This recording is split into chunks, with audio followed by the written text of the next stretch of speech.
감사드립니다. 우리가 사람을 평가할 때 대체적으로 그 사람이 보여준 어떤 업적, 또 그 사람이 쌓아놓은 어떤 재력, 또 지식, 눈에 보이는 것들로 그 사람을 평가합니다. 그 사람의 능력이 굉장히 평가하는 데 있어서 중요한 기준이 되고 있는데요.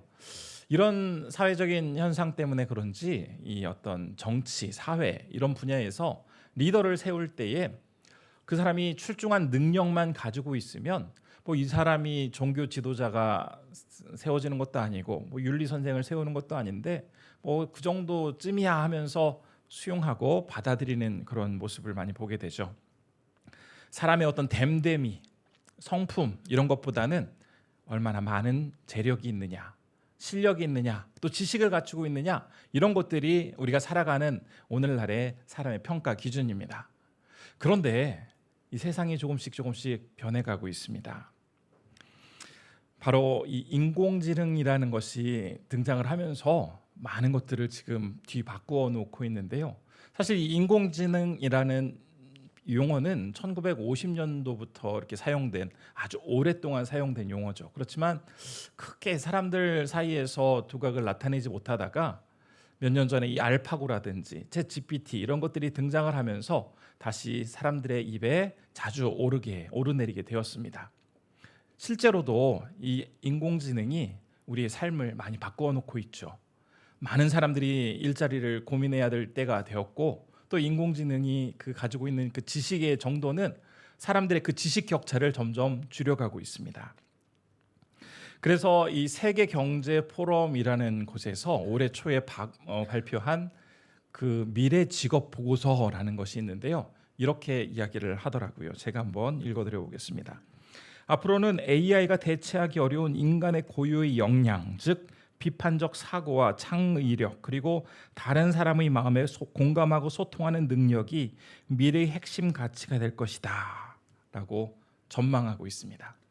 그동안은 얼마나 많은 능력이 있고 많은 힘을 가지고 있고 많은 업적을 이루느냐가 그 사람에 대한 평가였다면 이제는 사람이 좋은 성품을 가지고 많이 공감해주고 위로해주고 사람과 함께 할 수 있는 사람이 앞으로의 시대는 더 중요한 그러한 역할을 하게 될 것이라고 이야기하는 내용입니다. 이 좋은 성품 아마 우리 성도님들도 갖고 싶으실 텐데요. 성경을 읽다 보니까 이 좋은 성품에 해당하는 그러한 딱 맞는 단어가 떠올랐습니다. 바로 헤세드라는 단어인데요. 이 단어는 어떤 한 말로 우리나라의 어떤 한 단어로 번역하기가 굉장히 어렵습니다. 왜냐하면 이 헤세드라는 뜻이 참으로 다양한 그런 의미를 가지고 있기 때문입니다. 어떤 때는 인애라는 말로 긍휼, 은혜, 사랑, 동정 이런 단어들로 이게 헤세드가 우리 성경에는 번역이 되어 있습니다. 그런데 이 헤세드라는 단어는 단순히 어떤 추상적인 그러한 막연한 개념이 아니라 약속을 반드시 지키시는 그 하나님의 눈에 구체적으로 보여지는 사랑의 행동을 의미합니다. 그렇기 때문에 헤세드라는 단어는 단순히 추상적인 어떤 사랑, 믿음 이런 것을 이야기하는 것이 아니라 내가 구체적으로 실질적으로 경험하는 그러한 하나님의 큰 은혜와 기쁨을 바로 헤세드라고 이야기할 수 있는 것이죠. 오늘 우리가 함께 살펴보게 될 이 룻기 전체적으로 보면은 이 헤세드라는 단어가 3번 등장을 합니다.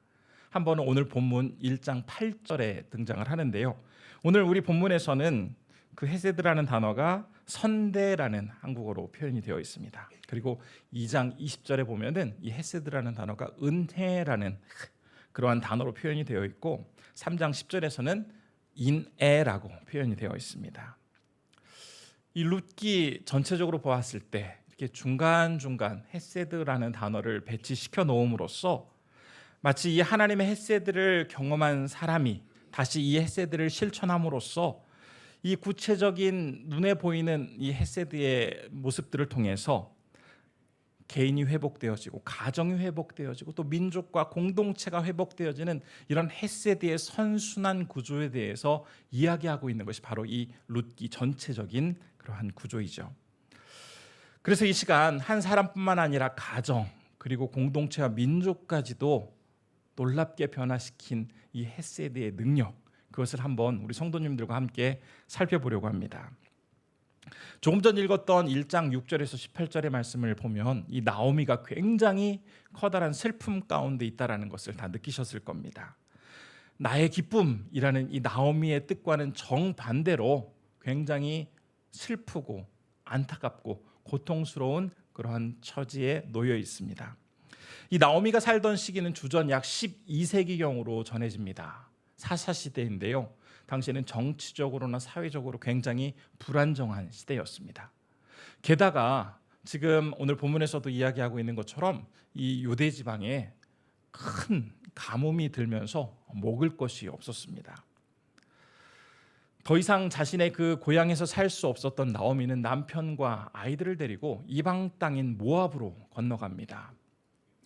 나오미의 고향이 베들레헴이었는데요. 이 떡집이라는 그 베들레헴이라는 뜻에서 알 수 있듯이 원래 그곳은 하나님의 공급이 풍요롭게 주어지던 참 귀한 땅이었는데 이제 그곳에는 더 이상 먹을 것이 없어서 마치 황무지처럼 변해버려서 사람이 살 수 없는 그 땅이 되었기에 어떻게 좀 살아보겠다고 남편과 아이들을 데리고 이 모압 땅으로 옮겨지게 된 것입니다.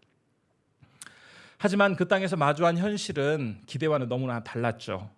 모압 며느리를 맞아들이고 나서 좀 순탄하게 일이 진행되는가 싶더니 먼저 남편이 세상을 떠나게 되고 또 10년이 지나는 동안에 두 아들마저 다 세상을 떠나게 되었습니다. 당시 고대 사회에서 이 여성이 집안에서 이 남성으로부터 남자로부터 보호를 받지 못하면 사회가 그 여성을 돌봐주지 않았습니다. 그러다 보니 자연스럽게 굉장히 비참한 인생을 살아갈 수밖에 없었죠. 한번 생각해 보십시오. 이 모압이라는 이방 땅에서 주변에 둘러싸여 있는 수많은 우상들 틈바구니에서 남편도 잃고 자식도 떠나보내고 참 공허한 그런 감정에다가 먹을 것도 제대로 이제 먹지 못하는 이런 안타까운 현실이 지금 나오미가 처해 있는 그런 상황입니다. 이제 모든 것이 다 끝났다. 더 이상 살 희망이 없다라고 하면서 절망하고 있는 나오미에게 기적과 같은 아주 기쁜 소식이 들렸습니다. 그게 바로 6절의 말씀인데요. 제가 6절의 말씀 한번 읽어보겠습니다. 그 여인이 모압 지방에서 여호와께서 자기 백성을 돌보시사 그들에게 양식을 주셨다 함을 듣고 이에 두 며느리와 함께 일어나 모압 지방에서 돌아오려 하여. 지금 자신은 굉장히 모든 걸 다 잃고 절망 가운데 살고 있는데 이 고향 베들레헴에서 좋은 소식이 들린 겁니다. 하나님께서 그 땅을 회복시켜 주셔서 그 땅에 가면 다시 먹을 것을 얻을 수 있게 되었다라는 그 소식을 듣고 나서는 이제 그나마 이곳에 있는 것보다는 다시 고향으로 돌아가는 게 낫겠다, 그런 판단을 내리고 이제 길을 떠납니다. 이 나오미에게 있어서 이 소식은 단순히 어떤 그냥 먹을 것이 생겼다라는 그런 정도의 생계를 이어가는 정도의 소식이 아니라 그동안 자신을 잃어버린 줄 알고 자신을 깜빡 잊은 줄 알았던 그 하나님의 사랑이 이렇게 이제 구체적으로 드러나기 시작하는구나 라는 그러한 하나님의 놀라운 은혜로 다가왔을 것이고, 또 그로 말미암아 이렇게 이제 더 이상 살아갈 희망마저도 보이지 않던 나에게 새로운 인생이 주어지는구나, 그 인생으로 나를 초대하시는구나라는 그런 하나님의 초대장처럼 여겨지게 되었던 것이죠. 그러면서 이제 두 며느리와 함께 길을 떠날 때에 8절에서 이렇게 이야기를 하는데요. 제가 8절 말씀 한번 읽어보겠습니다. 나오미가 두 며느리에게 이르되 너희는 각기 너희 어머니의 집으로 돌아가라. 너희가 죽은 자들과 나를 선대한 것 같이 여호와께서 너희를 선대하시기를 원하며. 아까도 말씀드렸다시피 오늘 본문 이 8절 말씀에는 이 헤세드라는 단어가 선대라는 우리말로 번역되어져 나오고 있습니다. 지금 나오미가 이런 쭉 배경 상황에서 하나님께서 자신에게 베풀어 주셨던 그 선대는 무엇이었겠습니까? 절망 속에서 아무것도 이제 기대할 수 없었는데 자신에게 이 고향 땅에서 먹을 것을 나누어 줄 수 있게 되었다라는 이 소식, 즉 이제는 이 기근과 어려움 속에서 그 양식을 통해서 새로운 인생을 살아갈 수 있게 되었다라는 이 소식이 그 나오미에게는 헤세드로 다가오게 된 것이죠. 구체적인 하나님의 사랑의 표현, 바로 그 헤세드가 지금 나오미에게 경험되고 있습니다. 하지만 이 나오미의 인생에 희망의 빛이 드리워지기는 했지만 여전히 그의 마음은 절망으로 가득 차 있었습니다. 그래서 이 고향 땅을 향해서 발걸음을 옮기는 이 과정 속에서도 계속 그 마음속에 있던 슬픔과 절망이 쏟아져 나오기 시작합니다. 그 내용을 우리는 12절 하반절부터 13절까지 살펴볼 수가 있는데요. 그 부분도 제가 한번 읽어보겠습니다. 오늘 밤에 남편을 두어 아들들을 낳는다 하더라도 너희가 어찌 그들이 자라기를 기다리겠으며 어찌 남편이 없이 지내겠다고 결심하겠느냐. 내 딸들아 그렇지 아니하니라. 여호와의 손이 나를 치셨으므로 나는 너희로 말미암아 더욱 마음이 아프도다 하매. 하나님께서 자신의 인생 가운데 정말 그 캄캄한 인생 속에서 희망의 빛을 비추어 주셨음에도 불구하고 여전히 그 마음속에는 어려움이 가득하였습니다. 그러다 보니 그 고향으로 돌아가는 발걸음 속에서도 지금 하나님께서 나를 치셨다라고 고백을 하고 있죠. 이러한 이 나오미의 고백은 욥기 19장 21절에서 욥이 너무나 고통스러워서 하나님의 손이 나를 치셨다라고 이야기하는 그 장면과 너무나 닮아 있습니다. 어떻게 보면 사람은 감당할 수 없는 극한 그 지점에 이르게 되었을 때 아무리 믿음이 좋고 정말 오랫동안 신앙생활을 했다 할지라도 참 이처럼 연약하고 그의 믿음이 흔들리는 모습을 보이는 그런 참 부족한 존재가 인간이 아닌가 싶습니다. 그러면서 마음속에 하나님에 대한 서운함도 생기고 또 원망도 생기고 그러면서 하나님이 나를 치셨구나, 하나님이 나를 버리셨구나. 지금 나오미나 욥이 그랬던 것처럼 우리도 그렇게 고백할 때가 얼마나 많이 있습니까? 그런데 나오미의 절망은 여기서 그치지 않습니다. 이제 이어지는 15절의 말씀을 보면 신앙인으로서 차마 입에 담기 어려운 말을 하는 것을 볼 수가 있습니다. 며느리였던 오르바가 떠나자 룻에게 한 말인데요. 제가 15절 말씀도 한번 읽어보겠습니다. 나오미가 또 이르되 보라 내 동서는 그의 백성과 그의 신들에게로 돌아가나니 너도 너의 동서를 따라 돌아가라 하니. 지금 이 말을 잘 읽어보면 야 오르바가 돌아갔으니 룻 너도 돌아가 라는 이 말이 아닙니다. 그동안 네가 믿었던 그 하나님도 이제 다 버리고 그 부모님 살던 고향으로 돌아가라 라는 종교적인 배교를 권유하고 있는 것입니다. 이것을 한번 우리나라의 어떤 상황에 빗대어 본다면 이렇게 이야기할 수가 있습니다. 오랫동안 신앙생활을 하던 어떤 집안에 불신의 며느리가 이렇게 들어오게 되었는데 이제 막 그 신앙을 가지고 믿음이 조금씩 자라기 시작할 때 큰 사고를 당하게 되어서 이 남편과 아들들을 다 잃게 되는 그런 상황 속에서 너무나 슬퍼하던 이 시어머니, 아마 뭐 교회 권사님이나 집사님이 되셨겠죠. 그 큰 슬픔을 당하고 있던 그 시어머니가 며느리를 불러서 야, 너 이제 하나님도 믿지 말고 시집으로 그 친정으로 돌아가서 옛날에 네가 믿던 그 신을 다시 섬기면서 네 마음대로 살아라라고 이야기하는 것과 똑같습니다. 정말 충격적인 말이죠. 참 이 나오미의 고백을 들으면서 한때는 그래도 신앙을 가지고 유대인으로서 잘 살았을 사람이 어떻게 이 지경까지 망가지게 되었나라고 생각하시는 분도 계실 겁니다. 하지만 나오미에 대한 비판을 잠깐 멈추고 그 나오미가 지금 얼마나 힘들까 그 마음을 한번 이해해 보시면 어떨까 싶습니다. 정말 감당할 수 없는 그 커다란 아픔과 위기 속에서 아마 나오미보다도 더 심한 행동을 저는 했을지도 모르겠습니다. 그렇게 힘들고 어려운 상황 속에서 그래도 이렇게 나름 끝까지 하나님을 바라보면서 나아가려고 하는 그러한 나오미의 몸부림, 그런 것들이 그래도 굉장히 대단한데 이런 것마저도 다 놓아버리고 하나님을 등진 채 떠나는 사람들이 얼마나 많습니까? 사실 우리는 어떤 사람을 만나게 되었을 때 그 사람의 보여지는 모습과 말로 쉽게 평가를 하죠.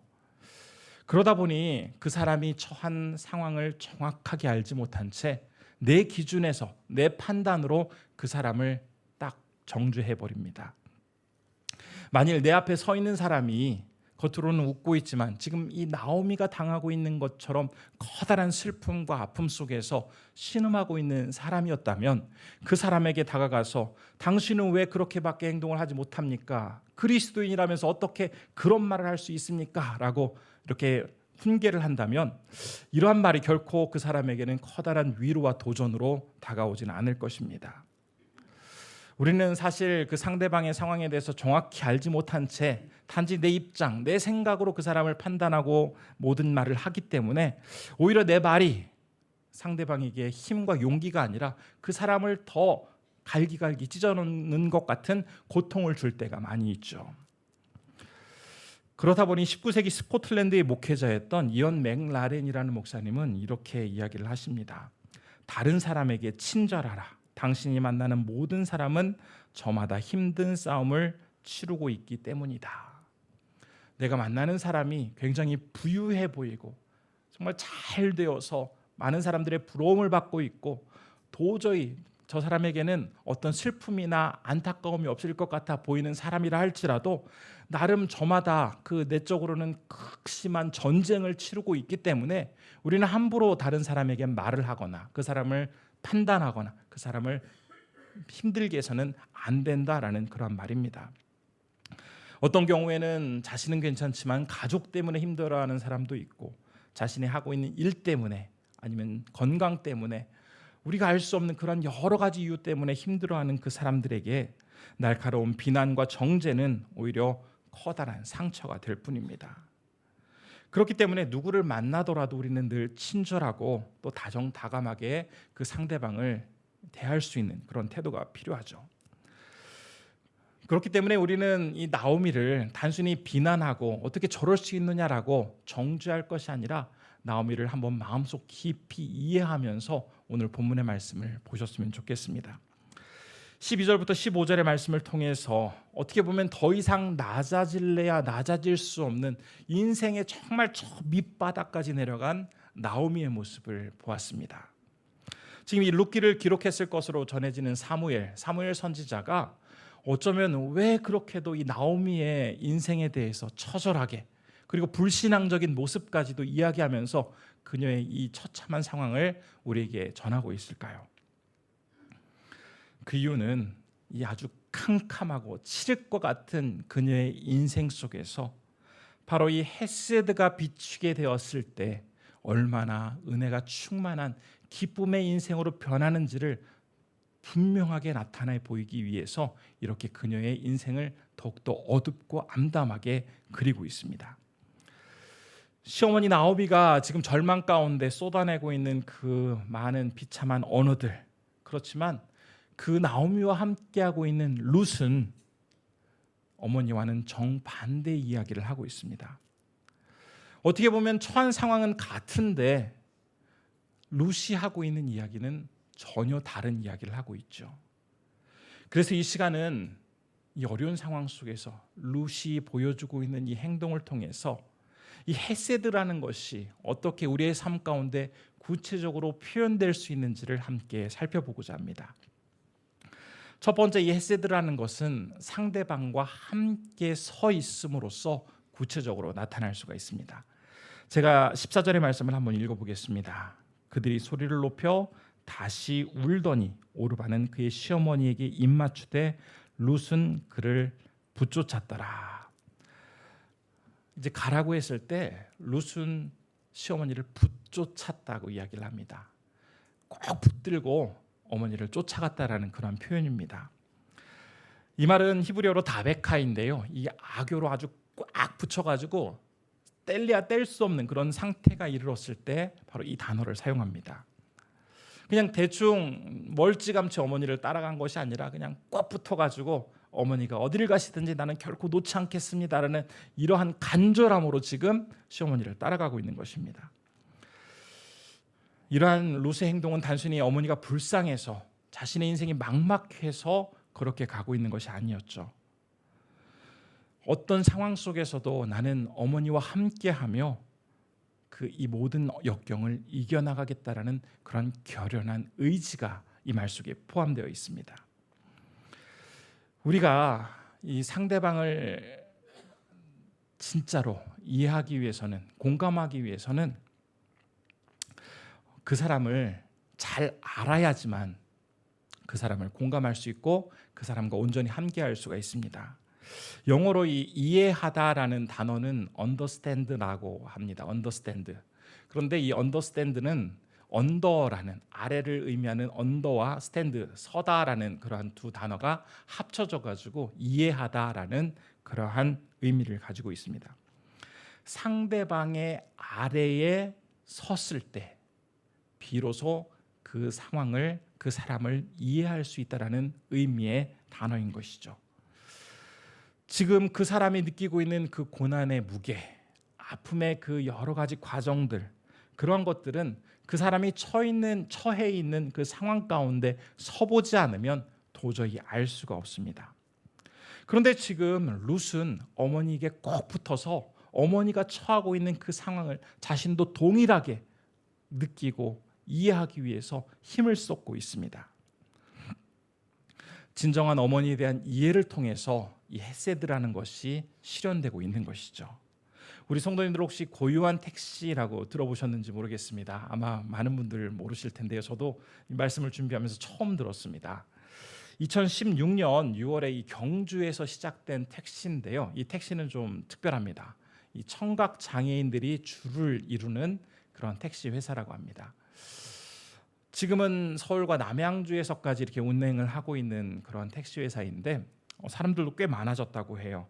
청각 장애인뿐만 아니라 지체장애인, 또 일부 비장애인, 또 사무직원까지 합쳐서 약 70여 명의 사람들이 이 택시 회사에서 일을 하고 있다고 합니다.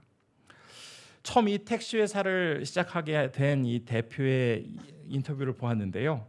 컴퓨터에 대해서 아주 뛰어난 기술을 가지고 있던 이 대표가 그 장애인들을 보면서 일자리를 얻지 못하는 이 장애인들을 보면서 굉장히 안타까워했다고 합니다. 그래서 이 장애인들을 돕기 위한 플랫폼을 개발을 하다가 이것이 택시 사업으로 자리하게 되었는데, 언뜻 생각했을 때 우리 성도님들 많이 택시 기사님이 이렇게 듣지 못한다고 그럼 굉장히 위험한 상황이 발생하면 어쩌지라고 하면서 좀 꺼려지실 겁니다. 실제로도 많은 사람들이 이 고요한 택시의 기사님이 청각장애인이라는 것을 알았을 때 처음에는 타기를 꺼려했다고 합니다. 하지만 이 7년이라는 시간 동안에 많은 그 일들이 말해주는 것처럼 이런 불신이 이제는 신뢰로 바뀌게 되었고, 많은 분들이 이용해본 많은 분들이 이 고요한 택시를 너무나 사랑하게 되어서 이렇게 회사가 조금씩 성장하고 있다라고 하는데요. 이 비장애인이었던 이 송민표 대표라는 그 분이 이 장애인을 이해하기 위해서 얼마나 많은 노력을 했겠습니까? 그 장애인들이 겪어야 할 아픔과 상실감, 또 그 장애인들만이 알 수 있는 그 여러 가지 상황들, 그것들을 온전히 이해하고 그 상황 아래 서서 그것을 알아가려고 노력했을 때 이렇게 장애인들을 위한 회사를 만들 수 있었던 것이죠. 바로 진정한 공감이라는 것은 상대방 아래로 내려가서 그 사람의 삶의 자리에서 서서 그 사람을 이해하려고 노력하는 것에서부터 시작합니다. 지금 룻은 이 헤세드를 베풀매 있어서 가장 먼저 취한 행동, 어머니의 그 고통과 아픔의 상태에 함께 내려가서 그 자리에 서서 어머니를 이해하고 어머니를 공감하고 있는 모습을 보여줍니다. 따라서 이 헤세드는 우리가 상대방에 대한 공감, 즉 그 사람의 상황 가운데 함께 서서 이해하고 함께 있어주는 모습을 통해서 우리가 이루어갈 수 있다는 것이죠. 두 번째, 이 헤세드는 용기 있는 헌신을 통해서 또한 표현될 수 있습니다. 이 두 며느리 오르바와 룻은 이제 어머니를 따라서 처음에는 이 베들레헴으로 같이 걸어가죠. 이 베들레헴에 가면 먹을 것은 주어질지 모르겠지만 이 이방 여성이었던 이 오르바 룻에게는 결코 편안한 삶을 살 수가 없었습니다. 유대인들이 이방인이라는 이유 때문에 이 두 사람을 편견을 갖고 이 거리감을 둘 것이고, 또 이 남편이 없다 보니 이 당시 사회에서 굉장히 찬밥 신세가 될 것이 불보듯 뻔했기 때문입니다. 두 사람 역시 이 자신에게 처할 그 어려움들을 잘 알고 있었습니다. 어쩌면 오르바가 그 나오미를 떠나간 것은 뭐 자의반 타의반이기는 했겠지만 이러한 자신의 미래가 결코 녹록지 않을 것을 알았기 때문이었을 수도 있습니다. 그러나 룻 같은 경우는 어떻습니까? 룻은 분명히 자신이 이 베들레헴으로 돌아갔을 때 어떤 일들이 벌어지게 될지 잘 알았을 것입니다. 그렇지만 이 오르바와는 완전히 다른 결정을 하고 있죠. 내가 마주해야 할 그 현실, 그것은 결코 쉽지 않고 어려움들이 가득하겠지만 그것을 피하려고 한다거나 요령을 부려서 대충 넘기려고 하는 것이 아니라 정직하게 그 문제 앞에 서 있습니다. 그러면서 어떻게 이야기를 하는지 16절의 말씀도 제가 한번 읽어보겠는데요. 룻이 이르되 내게 어머니를 떠나며 어머니를 따르지 말고 돌아가라. 강건하지 마옵소서. 어머니께서 가시는 곳에 나도 가고 어머니께서 머무시는 곳에서 나도 머물겠나이다. 지금 비장한 각오로 어머니에게 이야기하고 있는 이 룻의 모습이 마치 굉장히 용감한 이 용사처럼 느껴지지 않습니까? 이 룻이 보여준 용기는 어머니 한번 잘 해볼게요. 저도 그냥 노력해볼게요 라고 하면서 말만 하는 그러한 용기가 아니었습니다. 가시는 곳에 나도 함께 따라가고 머무시는 곳에 나도 머물겠습니다. 아주 구체적으로 자기가 무엇을 어떻게 할 것인지를 어머니에게 이야기하고 있습니다. 우리는 이 장면을 보면서 헤세드라는 것은 이 정직한 용기를 통해서 우리가 드러나게 되어지는데 이 정직한 용기라는 것은 아주 구체적인 실천을 통해서 나타나게 된다는 것을 알 수가 있습니다. 그래서 우리가 이 헤세드의 삶을 살아가기 위해서 단순히 누군가를 사랑한다라고 이야기하는 것에서 그치는 것이 아니라 예를 들어서 이것을 뭐 배우자에게 적용을 해본다면 아내는 남편에게, 남편은 아내에게 그냥 사랑해라고 말을 하는 것에서 그치는 것이 아니라 내가 당신을 위해서 매일 30분씩 시간을 내어서 대화할 수 있는 시간을 갖도록 노력할게. 내가 당신을 위해서 무엇인가를 구체적으로 어떻게 할 것인지를 당신은 알아줬으면 좋겠어라는 이런 구체성을 지녀야 한다는 겁니다. 또한 우리가 이제 많은 새가족분들을 접하고 있는데요. 새가족들을 대할 때도 네, 새가족들을 잘 섬기겠습니다 라고 말하는 것에서 그치는 것이 아니라 내가 어떤 새가족에게 3개월이면 3개월, 뭐 5개월이면 5개월 그 기간 동안에 꾸준히 연락도 하고 그 사람을 위해서 기도도 하고 계속 만나면서 그 새가족이 잘 정착할 수 있도록 힘을 쏟겠습니다 라는 것이 아주 이 구체적으로 표현되어야 한다는 겁니다. 이처럼 헤세드라는 것은 자신이 마주해야 할 그 현실을 아주 정직하고 용기 있게 피하지 않고 서서 또 구체적인 행동, 단순히 말뿐인 그러한 것이 아니라 구체적인 행동을 통해서 표현됨으로써 우리는 헤세드의 사람이 될 수 있는 것이죠. 이제 마지막 세 번째는 헤세드라는 것은 인정을 바라지 않는 섬김을 통해서 온전히 구현될 수 있다라고 전하고 있습니다. 어떻게 보면 아마 우리 시어머니 되신 많은 분들 이 룻과 같이 행동하고 말하는 며느리가 있으면 얼마나 예쁘시겠습니까? 나도 참 지금 힘들어 죽겠는데 이 젊은 며느리가 어머니를 위로해주고 어떤 상황이 있어도 어머니를 떠나지 않겠습니다라고 이렇게 이야기하는 며느리가 있으면 어머니 굉장히 흐뭇하실 텐데요. 이 나오미는 어떻게 반응을 보였을까요? 18절 말씀을 제가 한번 읽어보겠습니다. 나오미가 룻이 자기와 함께 가기로 굳게 결심함을 보고 그에게 말하기를 그치니라. 지금 나오미의 반응은 굉장히 단순합니다. 말하기를 그쳤다라고 이야기합니다. 물론 이 말은 권유하기를 그쳤다라고 이야기할 수도 있겠지만 지금 일반적으로는 이제 더 이상 룻이 한 말에 대해서 아무런 반응을 보이지 않았다라는 의미죠. 고맙다 며느리야. 네가 그렇게 얘기를 해주다니 참 힘이 난다라고 하면서 어떤 반응을 보이지 않고 그냥 그 말로 딱 끝났습니다. 만일 이 며느리 되신 분들이 시어머니가 이렇게 반응을 하면 어떻게 했습니까? 야, 우리 시어머니 너무한다. 어떻게 사람이 저럴 수가 있어라고 하면서 큰 상처를 받으시겠죠. 내가 이렇게 선한 행동을 하고 있는데 좋은 반응을 보였는데 어떻게 나의 반응에 대해서 그렇게 냉담하게 이야기할 수가 있나? 이렇게 냉담한 반응을 보일 수 있나라고 하면서 큰 실망을 받게 될 것입니다. 그러나 지금 룻 같은 경우는 어머니가 그렇게 자기의 그 호의에 대해서 아무런 말씀을 하지 않는다 할지라도 그것에 개의치 않습니다. 만일 우리가 어떤 섬김이나 사랑을 베풀 때에 마음 한구석에 내가 이렇게 잘해주면 저 사람이 좋아하겠지, 내가 이렇게 열심히 해주는 것을 누군가는 알아주겠지라는 이런 기대하는 심리가 있다면 이것은 온전한 사랑이 아니라 나의 만족을 위한, 생색내기 위한 그러한 하나의 행동입니다. 예수님께서도 그래서 누가복음 6장 32절에서 이렇게 이야기를 하시는데요. 제가 그 말씀 한번 읽어보겠습니다. 너희가 만일 너희를 사랑하는 자만을 사랑하면 칭찬받을 것이 무엇이냐? 죄인도 사랑하는 자는 사랑하느니라.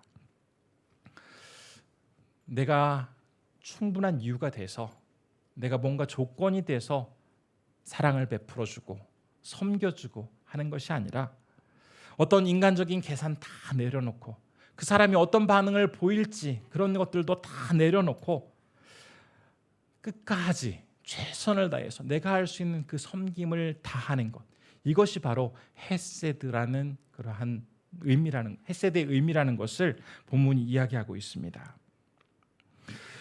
참 룻이라는 이방 여인, 일반 사람들은 하기 힘든 굉장한 일들을 하고 있습니다.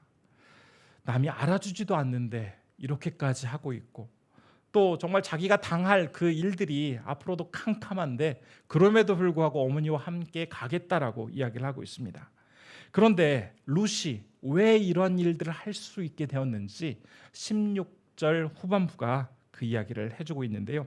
16절 마지막 부분에 보면 어머니의 하나님이 나의 하나님이 되시니라고 전하고 있습니다.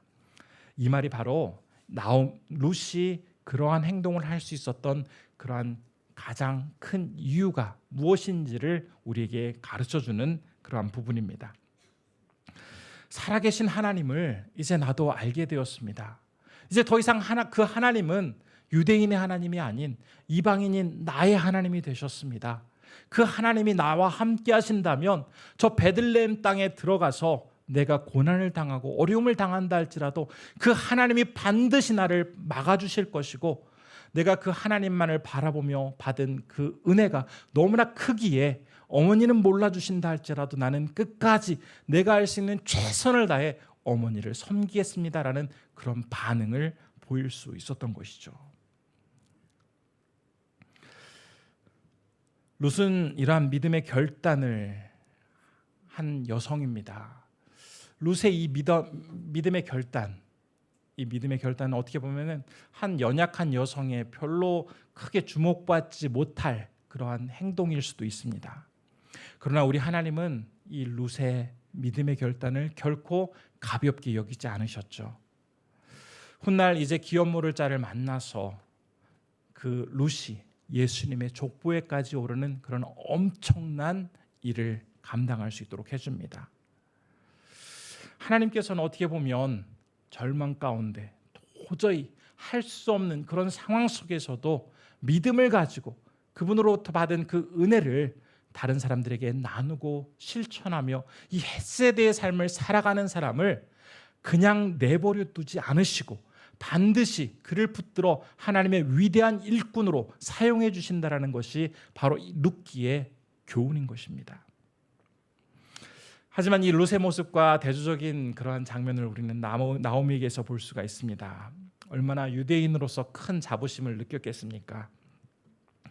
하지만 커다란 고통과 슬픔이 찾아오게 되었을 때 하나님의 약속과 은혜는 다 잊어버리게 되었습니다.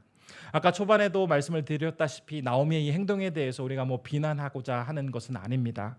하지만 한때 그렇게 큰 은혜를 받은 우리라 할지라도, 그렇게 오랫동안 신앙생활을 해온 사람이라 할지라도 어느 순간 하나님의 은혜와 사랑을 잃어버린 채 그렇게 큰 슬픔 가운데 처하게 된다면 이 나오미의 모습이 바로 나의 모습이 될 수 있고, 이 나오미의 모습이 우리 가족의 모습이 될 수 있다는 것을 본문은 증거하고 있습니다. 그렇기 때문에 우리는 자격 없는 나를 구원해 주신 그 하나님의 놀라운 사랑을 늘 기억하면서 그 사랑하는 아들까지 나에게 주시면서 나를 구원하고자 하는 그 하나님의 사랑과 은혜에 대해서 단순히 어떤 과거의 경험이 아닌 실제적으로 그리고 현실적으로 지금 바로 계속해서 느끼는 경험을 가지고 살아가야 하는 것입니다. 그러한 경험 속에서 우리는 어떤 조건이나 바램을 갖지 않고 진정으로 이웃을 섬길 수 있고 하나님을 향한 그 굳건한 믿음 속에서 헤세드의 사람으로 살아갈 수 있게 되는 것입니다. 이제 말씀을 맺겠습니다. 룻기는 단순히 어떤 효심지극한 한 며느리의 아름다운 미담을 늘어놓는 이야기가 아닙니다. 이 이야기는 정말 절망스러운 상황 속에서도 믿음을 가지고 하나님만을 온전히 바라보면서 이 헤세드의 사람으로 살아가게 되었을 때 하나님께서 그를 통해서 위대한 구원의 역사를 어떻게 이루어 가시는지를 분명하게 보여주는 감동적인 은혜의 이야기입니다. 이 룻의 결단으로 인해서 이 가족들은 베들레헴으로 가게 되죠. 그리고 이제 그 이후에 보아스도 만나게 되고 또 그리고 그 이후에 계속해서 후손들이 내려오면서 결국 이 베들레헴 땅에 우리의 구원자 되시는 예수님께서 태어나게 되십니다. 어떻게 보면 너무나 연약해 보이는 한 여성의 순종과 헌신이었지만 그것을 통해서 이제 하나님께서는 생명의 떡 되신 예수 그리스도를 탄생시키는 그런 위대한 하나님의 역사에 아주 귀한 일꾼으로 룻을 삼아 주셨습니다. 그리고는 룻을 통해서 우리에게 중요한 교훈을 전해 주십니다. 하나님의 그 위대한 헤세드를 경험한 사람, 그 사람은 단지 그 헤세드를 경험한 것에서 그치는 것이 아니라 이제는 주님의 귀한 은혜의 통로가 되어서 많은 주변 사람들에게 그것을 실천하고 흘러보내는 통로로서 살아가야 한다는 사실을 전해주고 있습니다. 그래서 이 세상 가운데 나옴이라는 나의 기쁨이라는 이름을 가지고 있으면서도 마라라고 하면서 굉장히 큰 슬픔과 고통 가운데 있는 그 많은 사람들을 향해서 이 헤세드를 내가 그들에게 보내줌으로써 그들의 인생이 다시 나옴이 나의 기쁨이라는 그러한 인생으로 회복될 수 있도록 하나님께서는 우리를 불러주시고 그렇게 세워가기를 원하시는 것입니다. 우리가 그 사명을 감당하기 위해서 오늘 룻이 나오미인 시어머니에게 했던 것처럼 상대방이 처한 그 상황 속에 나 역시 진심으로 서서 그 사람을 이해하기 위해 힘쓰고 또 나에게 벌어진 그 현실에 대해서 정직하게 그것을 마주하면서 아주 구체적인 실천 방법으로 그 사람에게 무엇인가를 이야기하고 또 인정이나 대가를 바라지 않고 진정한 섬김을 통해서 우리가 헤세드를 실천하게 되어질 때에 우리의 그 작은 순종과 작은 섬김이 이렇게 위대한 하나님의 역사를 이끌어가는 그 순간에 또한 하나님께서 귀하게 사용해 주신다는 것, 그것이 바로 오늘 룻의 이야기가 우리에게 전해주는 귀한 메시지입니다.